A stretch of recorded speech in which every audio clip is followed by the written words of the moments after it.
let's just focus on one single day in India. Friday, December 6th, 2025. What's so special about it? Well, it's a day of incredible contrasts. A day where these huge, grand statements of global diplomacy slam right into the harsh and sometimes heartbreaking realities people are facing on the ground.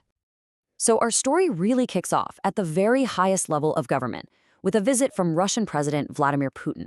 To describe the relationship, Prime Minister Modi used this really powerful metaphor, the pole star, or Dhruva Tara.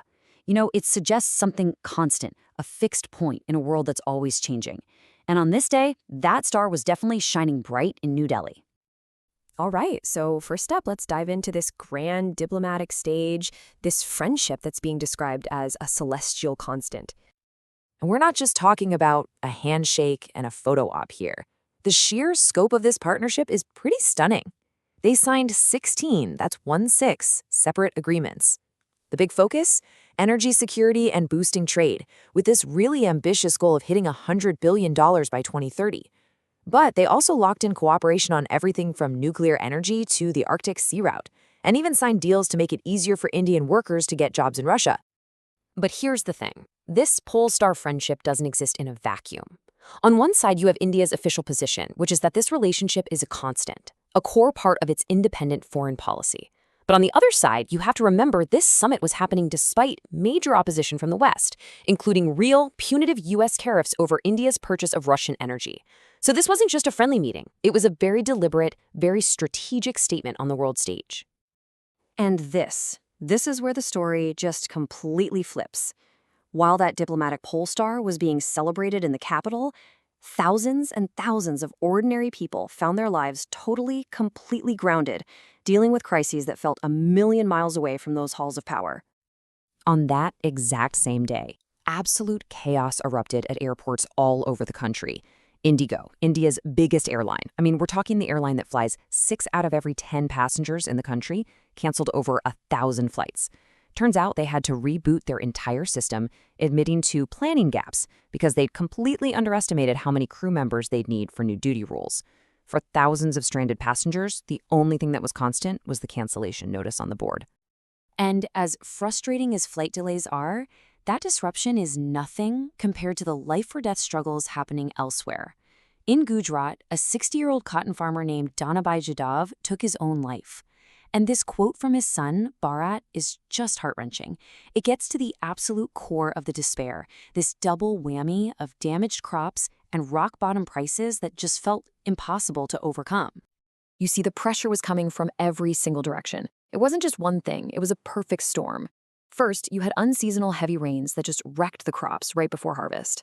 Then, the government allowed duty-free imports of raw cotton, which flooded the market. That, of course, led to a massive price drop, meaning farmers were getting way less than the minimum support price. That's the price the government is supposed to guarantee. And even that safety net wasn't working, with less than 35% of cotton being bought at that price last year.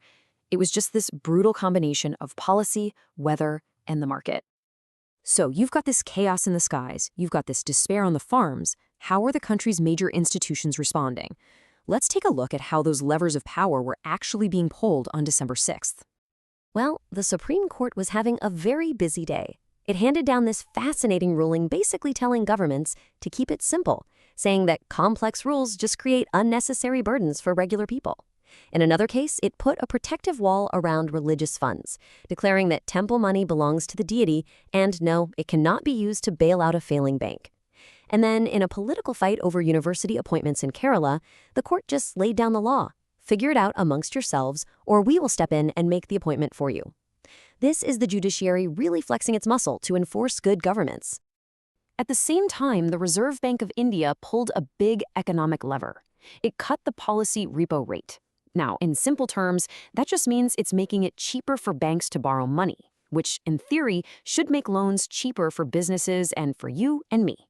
It was a direct move to try and get the economy moving, a classic top-down attempt to stimulate growth.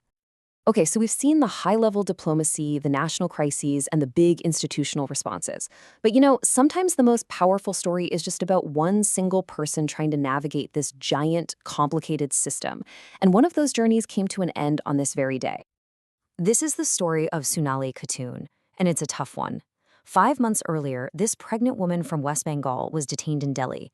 And then, in just a horrifying turn of events, she was pushed across the border into Bangladesh. For months, she went through what was described as unimaginable suffering, including over 100 days in a foreign prison. Her case slowly made its way through the courts until the Supreme Court finally stepped in on humanitarian grounds. And on December 6th, the very same day as the summit, the same day as the flight chaos, Sonali Khatun and her child finally made it back home to India. So when you step back and look at this one single day, what does it all tell us? I think it just reveals this incredible, almost dizzying gap between the world of international pacts, those pole stars of policy, and the deeply personal struggles of citizens who are just caught in the gears of the state, the market, and even the weather. Which really leaves us with this final question. When a crisis hits, who actually bears the cost? The stranded airline passenger bears a cost in time and money. The farmer's family bears an absolutely unbearable cost in life and livelihood. Sonali Khatun bears the cost in her freedom and her dignity. On any given day, the system creates grand strategies and tragic outcomes. The real question is, when things break, who is it that truly pays the price?